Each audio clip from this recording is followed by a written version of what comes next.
పసుపులో కుర్కిమిన్ అనే మూలిక ఉంటుంది. ఇది యాంటీ కార్సినిక్ గుణాలు కలిగి ఉంటుంది. క్యాన్సర్ కణాలపై అద్భుతంగా పనిచేస్తుంది. పసుపు క్యాన్సర్ వ్యాధిపై అద్భుతంగా పనిచేస్తుందన్నమాట వాస్తవమే కాని పసుపులో కుర్కిమిన్ ఒక్కటే ప్రధానమైనది. కుర్కిమిన్ కాకుండా పసుపులో ఉన్న అదనపు మూలికలు ఏం చేస్తాయంటే శరీరంలో సైడ్ ఎఫెక్ట్స్ చూపుతాయి.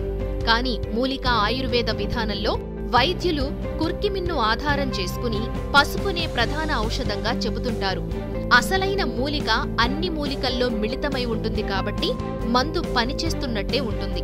అంటే రసాయన ఆయుర్వేద వైద్యంలోనే క్యాన్సర్ వ్యాధికి ఖచ్చితమైన ఫలితం వచ్చే విధంగా చికిత్స చేస్తుంటారు వైద్యులు.